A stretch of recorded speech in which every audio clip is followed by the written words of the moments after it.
오늘 지금 이 마태가 여기서부터 또 지금 저희가 예루살렘에 가까이 와서 감람산 배박에 이르렀을 때에 이렇게 말하지요.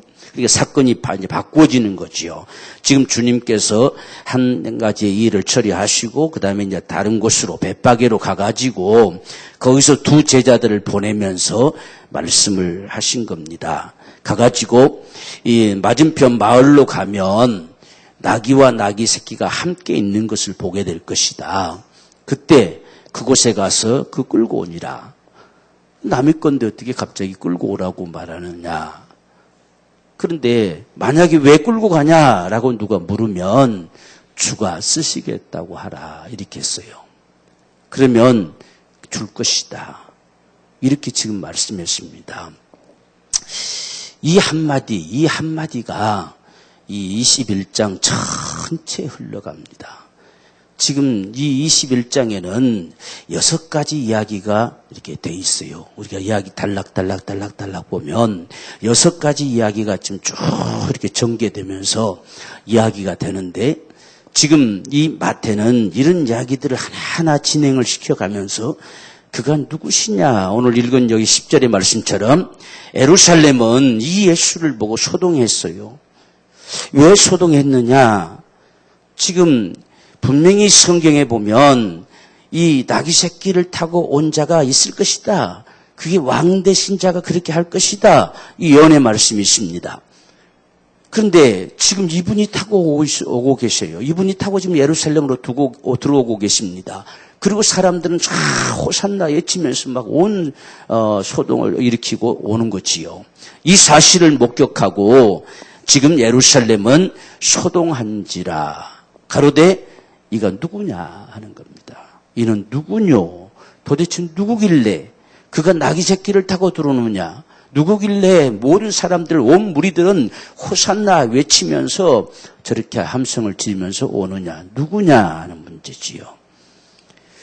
이것이 지금 마태가 전하고자 하는 이야기입니다. 오늘 우리가 여기서 중요한 문제가 지금 여기 예루살렘 사람들은 누구냐는 거예요. 이분이 누구냐 하는 질문이고 지금 마태는 지금 나귀를 끌고 오라라고 말하면서 그분이 주님이시다 이걸 말하는 거예요. 그래서 주가 쓰시겠다고 하라 이렇게 얘기했죠. 주가. 지금 예수님이 그 나귀를 끌고 와라. 남의 거 가지고 끌고 오면 어떻게 합니까? 주가 쓰시겠다고 해라. 그러면 줄 것이다. 그래서 가서 끌고 왔어요. 주님 시키신 대로 끌고 왔습니다. 그리고 그 나귀를 타고 예루살렘으로 들어가는데 예루살렘 사람들은 소동합니다. 왜? 자기들이 지금까지 믿지도 않고 인정해주지도 않고 했던 그분이 나귀를 타고 들어오거든요. 이건 분명히 선자 이사야를 보면 왕이 오는 거거든요. 지금 왕이. 저게 누군데 저게 저 짓거리 하고 오느냐 이거지. 오늘날 보면 이만희 씨가 백마 타고 지가 백마 타고 나서 이렇게 말 타고 다니잖아요. 그러니까 그런 셈과 같은 거지요. 지금 예수님이 왜 저 사람이 저걸 타고 오냐 이게. 그러니까 소동할 수밖에요. 저 누군데? 왜 타고 오냐? 왜? 이렇게 지금 이 일이 벌어지고 있다는 이야기예요. 우리가 이 상황을 잘 한번 생각을 해야 돼요. 그래서 오늘날 우리도 정말 주님을 그분이 누구시냐? 누구시길래 도대체 그분은 죽으시느냐? 누구시길래 그분은 도대체 피를 쏟으시느냐? 누구시길래 그런 죽은 자 가운데 다시 사실 수 있느냐? 누구시냐? 하는 문제지요. 근데 오늘 마태는 주라는 사실을 주가 쓰시겠다고 해라. 모든 건 다 그분 것이다. 나귀 새끼 지금까지 그 주인 것인 줄 알았는데 진짜 주인은 주님이셨다는 이야기예요. 내가 쓰겠다는 얘기야. 내가 쓰겠다. 주가 쓰시겠다. 내 것은 내 것이다. 내가 주인이다. 이렇게 말하는 거예요. 우리가 이 말씀을 정말 잘 이해를 해야 되는 겁니다. 지금 나귀 새끼도 주님 거예요. 둘 다 주님 겁니다. 지금까지는 그 자기가 주인 줄 알았지요. 지금 이 문제가 마지막 절까지 가는 거예요. 다 자기 것인 줄 알고 착각하고 살아가는 거예요. 자기가 주인 줄 알고 착각하고 산다는 이야기예요. 나귀 새끼까지 주님 거라는 것은 생각도 못했지요. 그런데 도대체 어째서 끌고 가느냐? 내가 주인이다. 내가 쓰고 싶어서 끌고 간다. 이렇게 했을 때에 아무 말 없이 내놓을 수밖에 없을 것이다. 그게 믿음이란 말이에요. 그게 믿음이란 사실이에요. 그게 예수를 믿는 믿음이란 사실을 오늘 마태는 말하는 거예요. 지금 여러분 보세요. 지금 예루살렘에 분명히 이들도 압니다. 지금 왕이 세상에 오신 왕이라야 저렇게 와야 되는데 이게 갑자기 무슨 뭐 나사렛 촌동네 살던 사람이 와가지고 저걸 타고 들어오냐는 얘기예요. 이건 있을 수 없는 사실이라는 얘기예요. 저게 무슨 하나님의 아들이냐. 그래서 호산나 막 외치고 지극히 높은 곳에서 이건 하나님의 약속하신 메시아가 우리를 구원하러 오신 자란 뜻입니다. 이게 호산나거든요. 저게 누구냐, 누구냐, 도대체 누구길래 그러느냐라고 이들은 묻고 지금 마태는 그분이 주님이시다. 지금 우리가 그냥 생각한 나를 구원해 주신 주님 이 정도가 아니라 나귀 새끼도 그분이 주인이시다는 이야기예요. 나귀 새끼도. 여기서 이 사실을 마태는 말하려고 하는 거예요.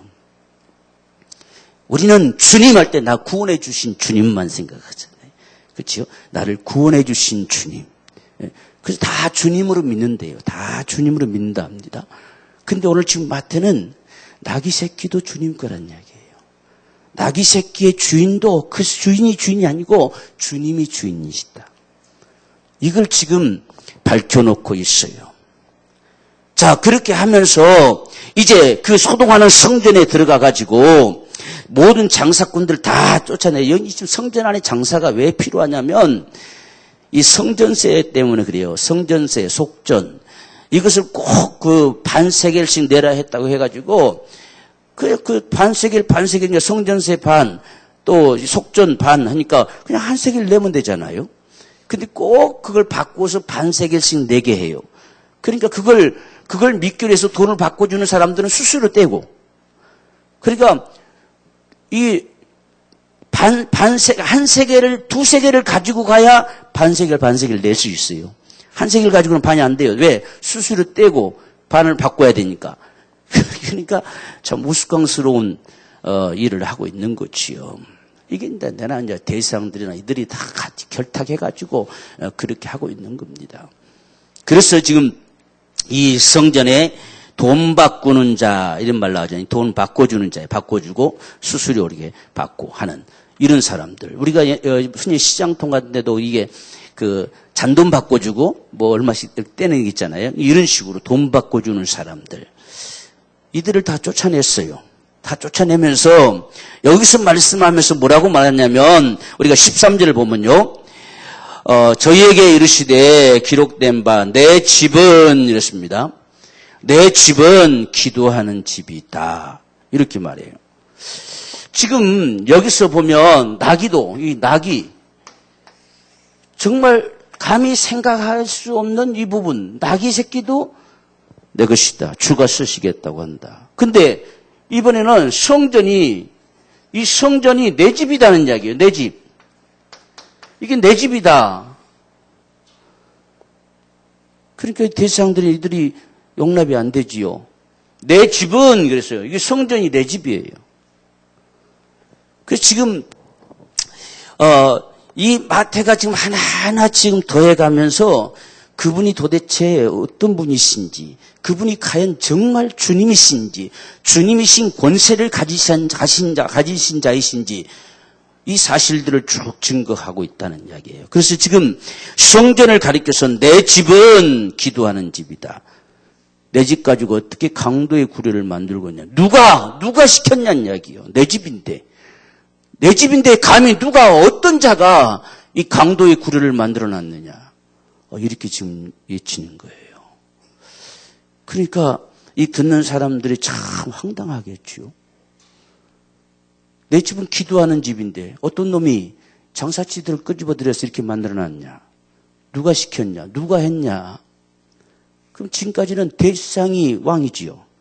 대지상이 다 허락했어요. 하면 끝날 것 같은데 이분은 내 집이라고 있어요. 내 집인데 빨리 나가라는 얘기요. 어찌 감히 들어와서 내 집을 강도의 굴을 만들어 놓고 있냐. 나가라는 이야기. 다 나가라는 이야기. 쫓아내는 거예요. 이게 참 너무나 황당한 모습이죠. 그런데 그 성전에 소경과 전원자들이 성전에서 예수께 나오매 그들을 다 고쳐주셨어요. 바로 성전에서는 이러한 역사를 일으키는 것이다는 이야기. 이런 것이 성전이다는 이야기입니다. 그래서 대사장들, 세관들이 예수의 하신 이상한 일과 그들을 볼 때만 이상한 일이죠. 이스라엘께는 이상한 일이 아니죠. 그들을 볼 때는 얼마나 이상합니까? 갑자기 내 집이라 하지를 않나? 아무 나그시키나 지가 끌고 와서 타고 오지를 않나? 이 도무지 이상한 노릇이죠. 제사장 볼 때는 이상한 일이지만 주님에게는 당연한 일이지요. 그래서 성전에서 소리질러 호산나 다윗의 자손이여 하니까 이들이 분이 여기면서 도대체 뭐 하는데 지금 그 꼬마애들 다 동원시켜가지고 소리치고 이 야단 법석이냐 지금 이렇게 하는 이야기입니다. 그때 예수님께서 지금 성경에 이 젖먹이들 어린아기와 젖먹이들 입에서 나오는 찬미를 온전케 하신나이다 함을 읽어보지 못했냐는 얘기죠. 그러니까 성경의 말씀이 다 이렇게 돼 있다 하는 거죠. 그래서 성전도 내 집이다. 대상 집이 아니다는 이야기, 내 집이다는 이야기죠. 그러니까 이게 도대체 갈수록 이건 가관이 아니죠. 그렇게 하고서 다시 밖에 나와서는 이번에는 무화과나무도 지금 무화과나무가 열매 없다고 저주해 버렸어요. 말씀 한마디 했는데 말라버렸습니다, 이게. 이게 도대체 뭐냐, 이건 또 뭐냐는 이야기예요. 여러분 지금 하나하나 지금 진행시키는 이 마태의 정말 전하고자 하는 이 갈망의 모습을 보십시오, 지금. 나귀 새끼도 내 것이다. 성전도 내 집이다. 이번에는 지금 밖에 나가서 무화과나무 왜 내가 지금 열매를 먹고 싶은데 너는 열매가 없냐는 이야기죠. 그래서 너는 더 이상 필요치 않다. 이후로 말라버려라. 그러니까 즉시 말라버렸어요. 무화과나무의 주인도 주님이세요.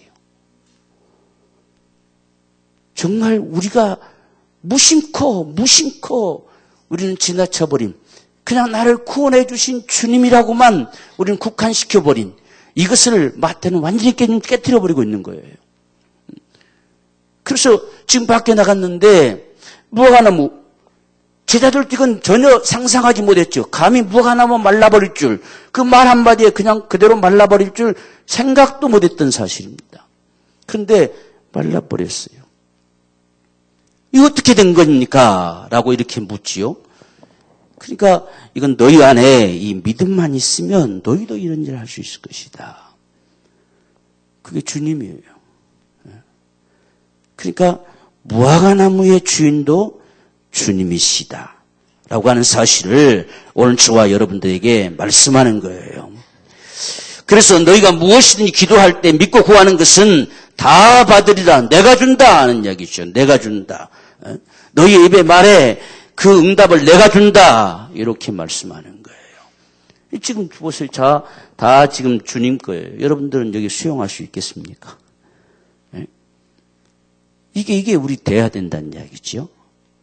그러니까 그 다음에는 이제 더 이상 할 말 없고 도대체 누가 너보고 그렇게 할 권세를 주었느냐 이걸 묻는 거죠. 권세. 도대체 네가 주인된 권세가 누구로부터 어디서부터 어떤 자에게 받아가지고 와가지고 감히 나귀 새끼도 성전도 내 집이라고 주장하고 다 쫓아내고 네가 이 마음대로 하느냐는 이야기요. 무화과나무까지 마음대로 말라버려라 죽어버려라 하면 그대로 되어버리는 이런 역사. 도대체 그 권세는 어디서 난 거냐? 누가 나한테 줬느냐? 이렇게 물을 수밖에 없어요. 예수님이 정말 주가 되신 권세, 이 어디서 났냐? 지금 이들이 뭐 할 말이 없어요. 지금 그냥 다 무조건 내 집이다 하고 쫓아내버리니까 이 뭐라 하겠습니까? 그래서 주님이 말씀합니다. 그러면 나도 너에게 한 가지 묻겠다. 침례 요한이 주는 침례는 어디로서 난 거냐? 하늘로서 난 거냐? 아니면 사람으로서 난 거냐? 대답해봐라. 이들이 가만히 대답을 못했어요. 왜? 하나님께로 난 것이다 하면 너 이거 어찌 믿지 않냐? 하나님께로부터 주어진 것이라면 네 믿어야 되지 않냐. 근데 어찌 폼만 재고 죄인들은 가서 다 침례받는데 너희는 그걸 보면서 저 나쁜 놈들, 저 죄인들, 당연히 죽을 놈들 이렇게 정죄하고 있느냐 이야기죠. 근데 사람에게서 난 거라 한다면 모든 백성들이 하나님의 선지라고 다 믿는데 겁나서 그 말도 못한다는 이야기예요. 이게 얼마나 바보들입니까? 그러니까. 자기네들이 지금 백성들의 선생들이잖아요.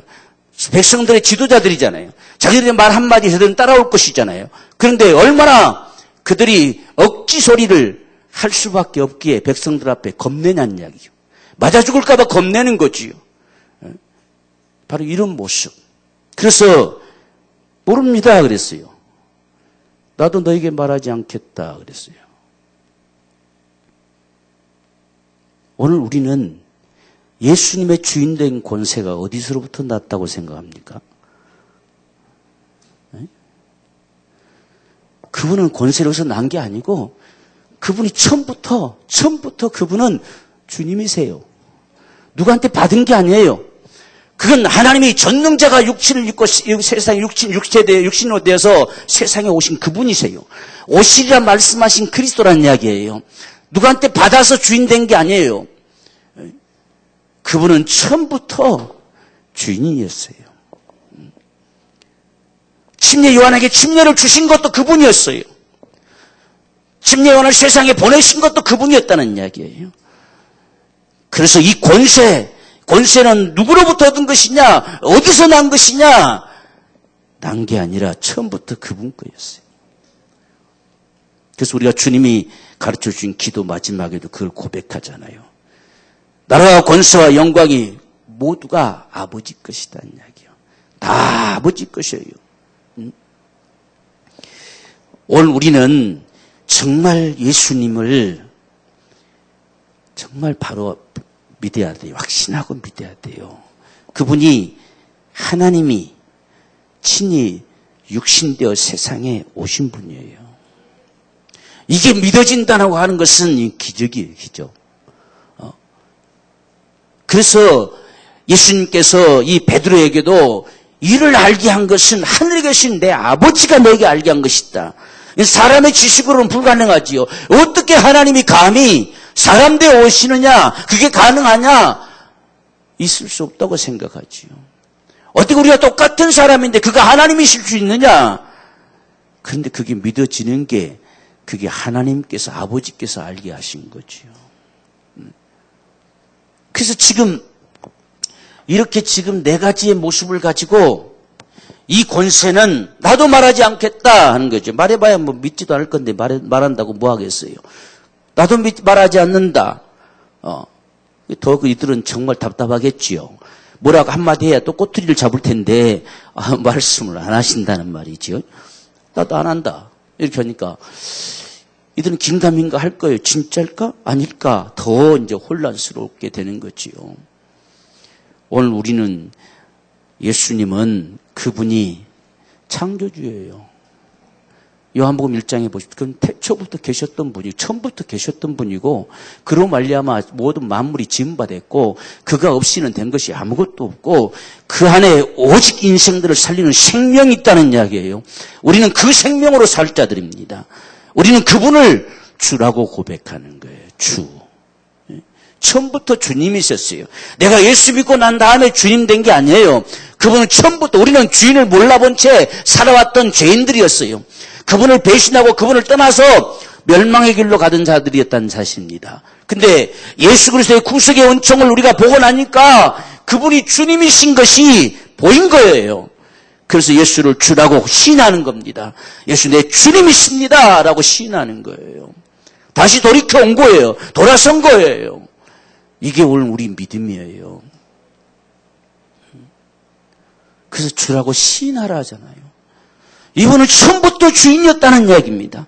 처음부터 하나님이 육신되어 세상에 오신 자, 그렇게 수천 년 동안 오시리라고 말씀했던 그분이 여기 왔다는 이야기예요. 이분이 너를 만드신 분이고 천지를 만드신 분이시고 이분이 모든 언약을 맺어 오신 분이시고 그분이 친히 오셔서 널 살리신 분이시라는 이야기예요. 이를 주라고 시인하라는 이야기예요. 이게 믿음이란 말이에요. 우린 이 사실을 시인하는 거예요. 아, 주님이시구나. 여기에서 우리가 어떻게를 묻는 게 아니에요. 나귀 새끼가 내 것이라 한다면 그분 것이 맞아요. 다 그분 거였어요. 그분이 만들었어요. 그분이 지었어요. 나는 단지 관리인 뿐이에요. 나는 청지기 뿐입니다. 맡아 가진 청지기, 이 땅에 사는 날 동안 맡아 가지고 있는 청지기 뿐이란 말이에요. 언제라도 그분이 쓰시겠다고 하시면 그분 앞에 내놓는 청지기란 이야기예요. 이게 그분이 주인이란 이야기입니다. 자, 여기까지 딱 이야기해 놓고 그 다음에 하는 말을 한번 들어보십시오.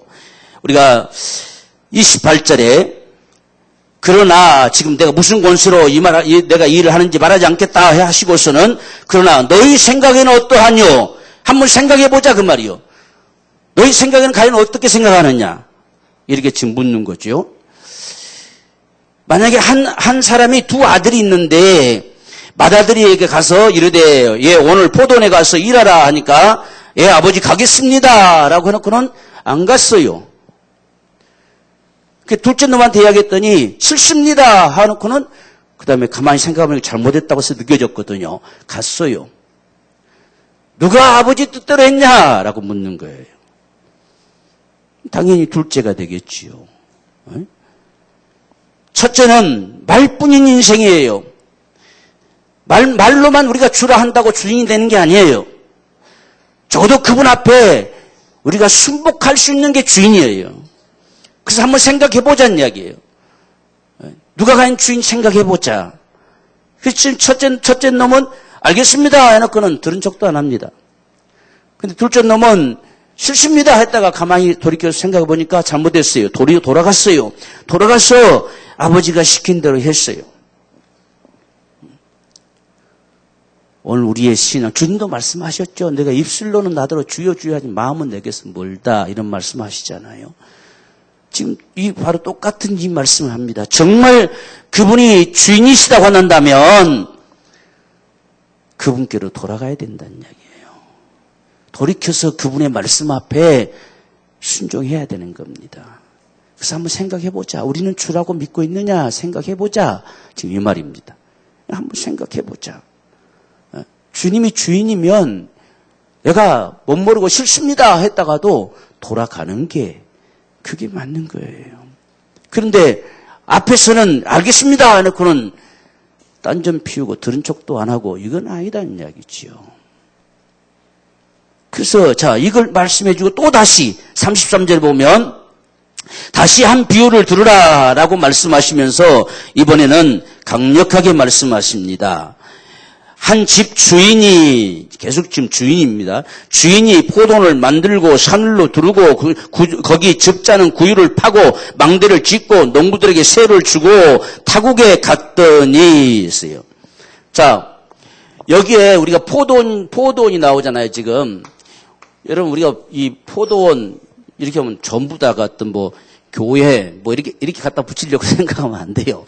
이 비유는 그 상황밖에 사용한 것 뿐이지, 기름은 다 성령 또 이렇게 갖다가 붙여도 이거 엉터리 돼버린 것이고, 성경이 그렇게 말하는 거예요. 여기서 지금 마태가 요 비유를 여기다 쓰는 것은, 지금 이걸 지금 앞에서 먼저 다 이야기했잖아요.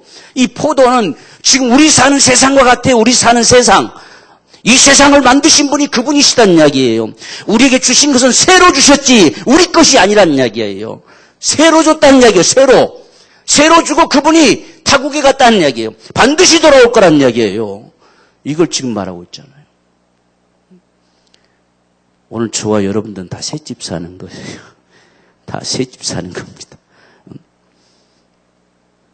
오늘날 많은 사람들이 착각하는 게 자기 집인 줄 알아요. 자기 것인 줄 알아요. 전부 다 자기 것인 줄 안다는 이야기예요. 그런데 지금 이 포도원을 만드신 분도 그분이시고 거기에 사람들이 농부가 농사를 짓고 살아갈 수 있도록 지금 지금 다 즙자는 구유도 만들고 망대도 짓고 다 해서 농부들에게 새로 줬다는 이야기예요. 새로 주고 타국에 갔습니다. 그러니까 지금 처음부터 여기까지 계속 너희가 지금 포도원에 살고 있지만 이 지구상에 살고 있지만 이 지구상에 사는 거 이것도 그분이 만드셨다는 이야기예요. 그래서 우리가 요한복음 1장에서도 주님 말씀하시잖아요. 주님이 어디에 오셨느냐? 세상에 오셨다가 아니라 자기 땅에 왔어요. 자기 땅에. 자기 땅에 자기 백성을 위해서 왔어요. 자기 땅이라고 하십니다. 자기 땅. 여기에 포도는 무슨 교회 되는 것이 아니고 우리 사는 세상입니다. 우리 사는 세상. 이거 다 우리가 이 땅에 살아갈 수 있도록 농사 짓고 살아갈 수 있도록 만들어 주셨다는 이야기. 그분이 주신 거예요. 그분이 주신 거. 그래서 새로 주고 가셨다. 다 새로 주고 왔어요.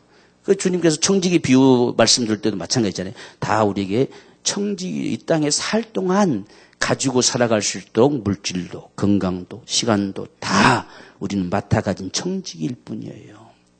숨 떨어지면 내게 어디 있습니까? 이 땅에 숨 쉬고 살아갈 동안 맡아 가진 우린 청지기일 뿐이다. 이걸 적어도 우리가 기억해야 돼요. 그래서 지금 여기서도 포도원을 주는데 반드시 새로 주고 떠났다 그랬어요. 새. 그러니까 우리는 다 우리 게 아니에요. 다 그분 거예요. 예수님이 주님이란 사실이 얼마만큼인가 하는 사실을 오늘 우리에게 증거하는 소리입니다. 그러면 여러분 보세요. 우리가 새로 주고 떠났으니까 주인이 다시 오겠잖아요. 그렇죠? 주인이 다시 옵니다. 그런데 이들은 이제 무슨 짓을 하느냐? 자꾸 이제 사람들을 먼저 보냅니다. 이 사람 저 사람 종들을 먼저 보냅니다. 오는 사람들만 두둑이 패고 쫓아버리고 때로는 잡아 죽여버리고 그럽니다. 왜? 자기 것인 줄 착각하고 산다는 이야기예요. 다 잡아 죽였어요. 다 잡아 죽였습니다. 다 잡아 죽이고 두둑이 패서 쫓아버리고 마지막에 아들까지 보냈는데 아들마저도 죽여서 포도원 밖에 던져버렸다는 이야기예요. 이렇게 했을 때 어찌하겠냐라고 주님 말씀하는 거예요, 지금. 그래서 아들마저 죽여버리면, 이 상속자를 죽여버리면 자기 것일 줄 알았어요. 그런데 건축자들이 버린 돌이 모퉁이의 머릿돌이 될 줄 누가 알았겠냐는 이야기예요. 버려버리면, 죽여버리면 끝날 줄 알았다는 이야기예요. 이런 상속자니까 죽여버리자, 없애버리자. 그러면 다 내 것이지 않겠느냐? 착각을 한 거지요. 이게 오늘 우리 착각이에요. 그런데 그 버려진 자와 같은 그분이 모퉁이의 머릿돌이 됐어요. 추가됐어요. 다시 또 추가돼 있어요. 이제 그렇다고 한다면 그분이 갚으실 것만 남았잖아요. 이제 이 돌 위에 떨어지는 자가 있으면 깨트려져 버릴 것이라는 이야기예요. 반대로 이 돌이 그를 때려쳐버리면 가루가 돼서 다 뭉개져 버리고 말 것이라는 이야기예요. 그게 누구시냐? 그게 주님이시단 말이에요. 이 사실을 밝혀주고 있어요.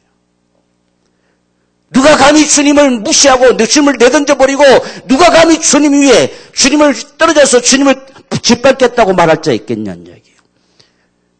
그 인생은 반드시 깨트려져 버릴 것이다. 그리고 그분이 마침내 그 위에 떨어지면 가루가 돼서 다 뭉개져 버리고 말 것이다. 이게 주님이시다. 우리가 주님을 너무 쉽게 여겨요. 우리가 다니엘서에도 이 뜨인 돌이란 말이 나오잖아요. 뜨인 돌. 우리 다니엘서 2장 34절을 보면 이 느부갓네살 신상이 딱 갖춰져 있을 때에 뜨인 돌이 하나 날아오지요. 그래서 뜨인 돌이 와서 딱 치니까 와그르르 다 무너졌잖아요. 그 뜨인 돌은 다시 오실 예수 그리스도를 우리에게 말씀하는 거예요. 그분이 세상에 오실 때 세상에 찬란한 모든 건 다 무너져 내리고 말 거예요. 세상 역사가 끝난다는 이야기예요. 이게 다니엘을 통해서 보여준 사건이거든요.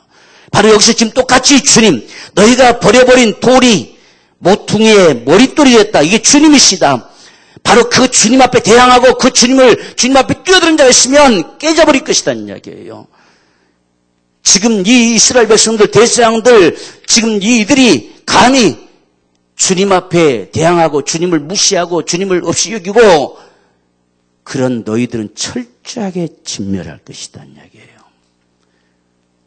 그것이 이스라엘이 주 70년에 철저하게 망가져 버리는 모습이었지요. 그리고 다른 농부에게 내가 맡길 거라는 얘기예요. 다른 농부. 이 제철에 제때 실과를 내서 주인에게 바칠 수 있는 다른 농부에게 이게 이방인으로 복음이 전파된다는 소리예요. 오늘 저와 여러분들은 제때 실과를 거둬야 돼요. 하나님 앞에 열심히 농사지어서 그 주인을 섬길 수 있는 자가 돼야 돼요. 누구에게 맡기느냐? 제때 실과를 거두어서 드릴 수 있는 자에게 맡기겠다는 이야기예요.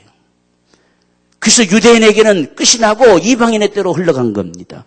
이것을 지금 예시하면서 주님 말씀하신 거예요. 그래서 그분이 주인 되신 거 사람들이 인정해 준다고 주인이 아니에요. 그는 처음부터 주인이었고 모든 것이 다 그분 거였어요. 그분이 만드셨고 그분이 다 계획하셨고 그분이 다 역사를 진행한 거예요. 이것을 분명하게 저와 여러분들이 기억하면서 정말 우리가 예수님이 주님이란 건 말로만이 아니라 정말 주님 앞에 우리가 굴복할 수 있는 이 신앙이 필요하단 말이에요. 그랬을 때에 그 돌이 마지막에 날아오면 끝난다는 이야기예요. 다 가루가 돼서 흩어져 버리고 말 것이다 라고 말했습니다. 그러니까 지금 이 상황은 이 대상들이나 백성들의 장로들이나 이 사람들은 돌 위에 지금 떨어지는 상황이에요. 돌을 깔아뭉개려고 돌 위에 떨어지는 상황입니다. 반드시 깨트려질 것이다. 그런데 마지막에 주님이 다시 오실 그날은 이 돌이 사람 위에 떨어지면 가루가 돼서 가루로 만들어서 흩어버리고 말 것이다. 이렇게 말하는 거예요. 주님 다시 오시는 마지막 날까지 그분은 주님이세요. 정말 우리 주님이십니다. 이걸 적어도 오늘 저와 여러분들이 분명하게 정말 확신하기를 원합니다. 그래서 우리가 주님 앞에 정말 그분 앞에 우리가 서게 될 때에 적어도 주님 다시 오시는 그날에 그 앞에 우리는 주님 맞이할 수 있는 사람이 돼야 돼요. 그래서 지금 이렇게 말씀을 너희가 한번 생각해보자 하잖아요. 생각해보자. 너희가 과연 주라고 생각하는 정도가 어느 정도냐 생각해보자는 이야기예요. 도대체 어느 정도를 너희가 주라고 생각하고 있는데 라고 하시면서 말씀하는 거예요. 그래서 우리 주님은 다시 오실 그날까지 우리 주님이세요. 주님의 오직 기대는 바로 여기에 있습니다. 제때에 이 열매를 맺고 실과를 아버지 앞에 드릴 수 있는 자식. 41절 보면 저희가 말하되 이 악한 자들을 진멸하고 포도원은 제때에 실과를 바칠 만한 다른 농부들에게 새로 줄지니라. 오늘 우리도 여전히 새를 준 거예요. 다 새입니다. 새. 그래서 우린 열심히 정말 주님을 섬겨드릴 수 있는 게 주인을 섬기는 거예요. 그분이 주인이면 우린 종이잖아요. 그러니까 주인이라고 고백한다고 하는 건, 섬긴다고 하는 건 우리의 당연한 삶이에요. 그래서 신앙생활은 섬김입니다. 섬김. 앞에서 지금 그래서 20장에서는 바로 이걸 이야기했잖아요. 섬김. 나도 섬기러 왔다. 내가 너희를 섬겨주지 않으면 다 망할 수밖에 없기 때문에 내가 나의 목숨을 내놓을 만큼 너희를 섬기러 왔다는 이야기예요. 그래서 너희들이 품꾼으로 우리를 부르신 건 품꾼이 뭐냐? 섬기는 거예요. 너희도 섬겨란 이야기예요. 너희도. 이게 주인을 섬기는 일입니다. 주인을 섬기는 거. 그리고서 정말 그분이 주인이시냐 하는 걸 21장에서 밝히는 거예요. 그분은 정말 우리가 가진 낙이 내 것인지 지금까지 내 것이 감히 이게 주인일 거라고 누구도 생각을 해본 적이 없을 거예요. 그런데 그분이 내가 내 것이다. 주가 쓰시겠다 한다. 내놔라 했을 때에 기꺼이 내놓을 수 있는 자가 주님이란 말이에요. 이게 우리가 예수를 주라 시인하는 정말 주로 믿는 우리의 믿음의 고백이에요. 그리고 우리가 이 땅에 사는 날 동안 새 집에 사는 겁니다. 새 집에. 우리 집은 영원한 천국이에요. 우리가 영원히 거할 본향 그 집은 영원한 천국이고 아버지 집 거기 있고 이 땅에서는 그냥 나그네 인생길 뿐이에요. 새 집 살다 가는 나그네 인생이란 이야기예요. 그래서 우리는 나그네 인생길 이렇게 말하잖아요. 근데 우리는 많은 사람들 이것이 영원한 천국처럼 살려고 한단 말이죠. 나그네 인생길인데 셋집 사는 거예요. 셋집. 이게 우리가 예수를 주로 믿는 믿음이다. 이걸 지금 마태는 증거하고 있습니다. 적어도 마태 속에는 이게 있어요. 다 주님 거다. 내가 길을 그렇게 정성 들여 길렀던 나귀 새끼도 주님 거고, 성전도 내 집이다. 주님이 내 집이다 하셨고, 무화과나무도 밖에 있는 무화과나무 아직 시절도 열매 맺을 시절도 아닌데 주인이 마르라고 하면 말라야 되지. 말라버리는 거예요. 말라 죽어버렸어요. 무화과나무에게도 주인은 주님이세요. 그래서 수르보니기 여인의 믿음이 대단한 거예요. 개도 주인이 주님이시단 말이에요. 네? 개라도 쫓아오니 개라도 주인의 상에서 떨어지는 부스러기 먹어야 되지 않겠습니까? 이 여인의 믿음은 바로 요 믿음이었어요. 개도 주인은 주님이 주인이십니다. 이 소리잖아요. 내가 개라고 하시면 맞습니다. 그러나 내가 개일지라도 주님이 주인이지 않습니까? 개도 주인이 주님이에요. 그래서 이 여인의 믿음을 크다 하신 거예요. 내가 이만한 믿음 본 적이 없다. 정말 믿음이 크다. 이렇게 말씀해 주잖아요. 오늘 저와 여러분들의 예수를 주로 믿는 이 믿음이 참 이런 믿음 되기 원해요. 그냥 입술로만 알겠습니다 해놓고는 딴전 피우는 이런 우리의 삶 말고, 설령 싫습니다 했을지라도 바로 돌이켜서 그분 앞에 돌아가 순복할 줄 아는 이런 믿음. 이게 정말 예수를 주로 믿는 믿음이지요. 그래서 오늘 이렇게 지금 아주 쭉 길게 마태가 쫙 늘어뜨시면서 지금 이야기하고 있지만, 이 한마디 속에는 바로 이 같은 사실을 밝혀주고 있는 거예요. 그분이 주님이시다. 얼마만큼의 주님이시냐. 그 주인된 권세가 어디로부터 왔느냐. 처음부터 그분 거였다. 그분만이 유일한 주님이시다. 오늘 이런 사실들. 그래서 우리가 참 성경이 어떤 면에서 보면 쉬운 것 같은데 이렇게 쭉 연결해서 보면 조금 어려운 부분들도 있지요. 그렇죠? 말이 쉽게 알아듣게 되는 데는 쉬운 것 같은데 그 다음엔 여기겠죠. 그러니까 이게 지금 이 통으로 우리가 쭉 통으로 이렇게 보면은 성경이 정말 마태가 막 이런 심정으로 막 이야기하고 있구나 하는 것이 보여지는 거죠. 그리고서 이제 22장에는 천국 비유가 들어가잖아요. 그때 천국 비유도 또 마찬가지죠. 주인이 나오죠. 이제. 아버지가 어떤 계획을 가지고 어떤 역사를 펼침으로 인해서 주님이 오시게 됐는지 이런 사실들을 펼쳐내죠. 그러니까 계속 지금 이렇게 마태가 증거하고 있어요. 그래서 이런 모습들을 우리가 보면서 정말 오늘 여기서 우리 보았던 것처럼 주님이라고 하는 말이 나를 구원해 주셨으니 주님이 아니라 처음부터 다 그분 거였어요. 다 그분 거였습니다. 우리가 지금 사는 포도원, 이 만들어준 이 망대를 만들어주고 다 농사를 지으며 살아갈 수 있는 이 포도원을 만들어주신 것도 그분이 만드셨어요. 지금 다 내 것이라고 여기며 살아가는 이 모든 것 주님 우리 맡기신 새 집이에요. 이 사실들을 정말 인정하고 그렇게 우리가 주님을 섬길 수 있는 것. 언제까지 주님이시냐? 다시 오실 때까지 주님이에요.